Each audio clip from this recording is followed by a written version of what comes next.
ampifaliana mandrakariva ray avany malala anao zontsika miona toy zao a miainy ny tenin'Andriamanitra mandray fampianarana tsara koa ny amofinaina meny tompo atsika amin'ity ity. Ho aminareo olom-boafidy araka ny fahalalana rahateo izay an'Andriamanitra ray amin'ny fanamasinana ny fanahy ho amin'ny fanarahana ny famafazarahany Jesosy Kristy ampitomboina ho anareo ny fahasoavana sy ny fiadanana. Amen. Zoma 2 Aogositra 2022 imbanizantsika aloha hevitra hoe manamasina ny tenany mpino. Andeha ary avany idera sy ankalazan'Andriamanitra isika. Andeha misaoran'i Jehova ianareo rehetra mpanompon'i Jehova izay mitoetra ala ao an-tranon'i Jehova. Manandrata ny tananareo amin'ny fitoerana masina ka misaoran'i Jehova. Hitanao avy an'izy io anie Jehova mpanao ny lanitra sy ny tany. Amen.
Hivavaka isika.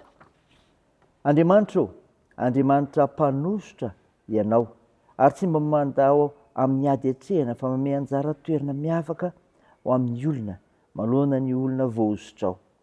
Koa mankalaza sy midera ary manome voninahitra anao zahay. Tompo ô, fantatrao ny fahalemenay ary fantatray koa mangataka famindramponao hatrany zahay. Mamindrafo aminay ary mamela ny elokay. Feno fananao masiny zay, hanazavanay ny amin'ny fanambarany teninao, Jehovah kina, mba hahaizanay mitombo amin'ny finoana. Anaran'i Jesosy Kristy ilay mpanafitra anay nanaovanay izany mivavaka izany. Amen. Ny mofinaina ho antsika amin'ny teny ity ry havana malala dia hitanao amin'ny bokin'ny Samuela voalohany. Samuela voalohany toko 4:12, ny andininy 4 ka hatramin'ny 7:10. Mivaky toy izao aminaran'i Jesosy. Ary Samuela nanao izay nolazain'i Jehovah dia tonga tao Betlehemy. Ary nitsena azy amin'ny kofotra ny loholona teo an-tanàna ka nanao hoe, fihavanana va no iavianao? Ary hoy izy, fihavanana. Ary hamono zavatra tao fanatitra ho an'i Jehovah aho. Amasino ny tenanareo ary andeha hiaraka amiko ho any amin'ny fanatitra. Dia nao masininy Jese sy ny zanany ka nasainy ho any amin'ny fanatitra. Ary no tonga ireo dia nijery an'i Eliaby izy ka nanao hoe, ny voahoso Jehovah tokoa ity eto anatrehany. Fa hoy Jehovah tamin'i Samuela, aza mijery ny tarehiny na ny avy nitsanganany, fa efa nilavika izy, fa tsy mba toy ny fijerin'ny olona ny fijerin'i Jehovah, fa ny olona mijery ny miseho ivelany, fa Jehovah kosa mijery ny fo. Ary Jese niantso an'i Abinadaba ka nampandalo azy teo anatrehany Samuela. Fa hoy izy, tsy ity ny fidin'i Jehovah. Ary Jese dia nampandalo an'i Sama indray. Fa hoy izy, tsy ity ny fidin'i Jehovah. Ary Jese nampandalo 7 lahy tamin'ny zanany teo anatrehany Samuela. Fa hoy Samuela tamin'i Jese, tsy ny fidin'i Jehovah reto. Ary hoy Samuela tamin'i Jese, tapitra eto avokoa va ny zanako lahy rehetra? Dia hoy izy, ny faralahy no sisa fa miandrondra izy. Ary hoy Samuela tamin'i Jese, manirahaka azy fa tsy hipetraka inana isika ambara-patongany eto. Dia naniraka izy ka nitondra azy hiditra, ary mena volo izy sady bary maso ny tsara tarehy. Ary hoy Jehovah, mitsangana, hosory izy, fa ino izy? Ary Samuela nandray ny tandroka feno diloilo ka nanositra azy teo amin'ny ralahany.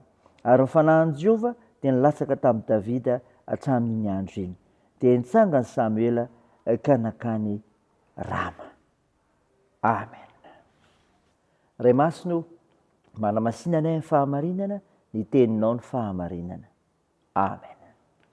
Ry havana malala, ho aminao ny fiadanana avy amin'i Jesosy Kristy. Ilay tonga hamonjy izao tontolo izao, hamonjy ianao koa. Nofinaina renesika teo tao amin'ny Samuela voalohany toko 4:12, andininy 5:7. Dia tantara nanosorana an'i Davida ho mpanjakan'Israely. Raha nandalo teo daholo ireo rahalahiny, izy no nosoran'Andriamanitra. Dia ny andininy 2:12 tapany 2 manao hoe, ary hoy Jehovah, mitsangana, hosory izy, fa ino izy? Davida olom-boasitra. Davida olom-boasitra araka ny toromarika ny tompo. Zany ry havana. Ary Samuela nanao izay nolazain'i Jehovah ny andininy 4. Name baika ny Samuela ny tompo, irako ho fanosorana mpanjaka ny meny. Isan'ny toromarika amin'izany ny fanamasinana ny tena ho an'izay ara-dalana hanatanteraka ny baiko. Tsarovy ry havana, fa ny tompo mihitsy no tompo marika amin'ny fanosorana amin'ny mpanompony. Ny mpanatanteraka ny baiko dia fitaovana ihany, atao am-pahamalinana sy ampitandremana izany fanosorana izany. Davida olom-boasitra voafidy tao anatin'ny maro. Toy ny andininy 13 tapany 1. Ary Samuela nandray ny tandroka feno diloilo ka nanositra azy teo amin'ny rahalahy. Nateo azy ireo rahalahiny Davida miisa 7, dia tsy nisy tamin'izy ireo no voafidy manokana mba ndray ositra. Davida ilay mpiandrondry, mpanetry tena no ny antefan'ny safidy. Tsy mijery ny velany tokoa ny tompo rehefa mifidy ny mpanompony. Tsy tahaka fanaon'izao tontolo izao, variana amin'ny endrika mambika sy ny hita-maso. Zava-dehibe no azo antsika mahafantatra izany ry havana. Davida olom-boasitra latsahan'ny fanahin'ny tompo, zany koa. Dia hoy ny andininy 13 tapany 3 hoe, ary ny fanahin'i Jehovah dia nilatsaka tamin'i Davida hatramin'iny andro iny. Mandatsaka ny fanahiny amin'ny olom-boasitra ny tompo. Ilay fanahiny fahendrena, mpanolo-tsaina, mpitari-dalana. Tarika an'i Davida ho amin'ny fahombiazana tanteraka izany fanahin'i Jehovah izany.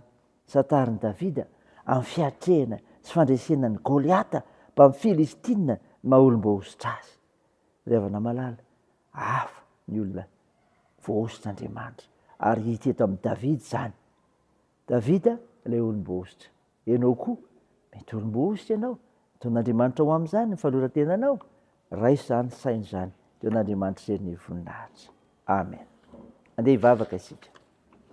Tompo, misaotra noho ny mofinaina nomenao anay izay milaza fa ny an'i Davida olom-boahositra dia araka ny toromarika ny Tompo. Voafidy tao anatin'ny maro ary latsaha ny fanahiny Tompo. Mivavaka aminao izay ny tahino anay tsiraray mahafantatra izany. Iavoazana isan'andro amin'ny sehatra misy anay ary ay mijoro ho vavolombelonao marina sy ho mpanompo mahatoky ny teninao sy ahity anao ka hanasoa ny fiarahamonina misy anay ay misaotra an'Andriamanitra mandrakariva ary ay hitory izany koa amin'ny hafa. Jesosy, vonjeo firenenay, sitrandro ireo marary mila ny vavakay fa mpanasitrana mahay indrindra ianao koa toany ny asan'ny fitsaboana. Atanjao ireo azo paoriana ka ampinoninao, toandro ireo marefotsikolona ireo sahirana. Vonjeo sarovo izay mitezavatra misy eo fiarahamonina misy anay. Mitahianay amin'ny fiazakazanay, amin'ny fianarana, amin'ny asa aman-draharaha, ny amin'ny tokantrano, ny amin'ny fikasana tsara rehetra, ny amin'ny fitaizana. Aminaran'i Jesosy Kristy mpamonjy anay izay ivavahanay. Nanaovanay izany vavaka izany miaraka amin'ilay vavaka nampianarina anay manao hoe: ranay eo izay ny an-danitra, ao masinina anie ny anaranao, ho tonga anie ny fanjakanao, atao anie ny sitraponao ety an-tany ho tahaka ny any an-danitra. Meo ny anio izay anona sahaza ao anay ary mamela ny alikay tahaka ny namelanay izay meloka taminay ary aza mitondra anay amin'ny fakam-panahy fa manafanay amin'ny ratsy. Fanao ny fanjakana sy ny hery ary ny voninahitra marak'izay. Amen. Raisa finoana ry avana nitsodrana tolotra anao amin'ny anaran'i Jesosy Kristy. Hoery ho anao. Ny tompony ny tsy lalana amin'ny finao amin'ny fitiavan'Andriamanitra so amin'ny faharetany Kristy ka andehananao amin'ny fahamasinana mandrakariva. Amen. Teo n'Andriamanitra ireny ny voninahitra amin'ny anaran'ny Ray sy ny Zanaka ary ny Fanahy Masina. Amen.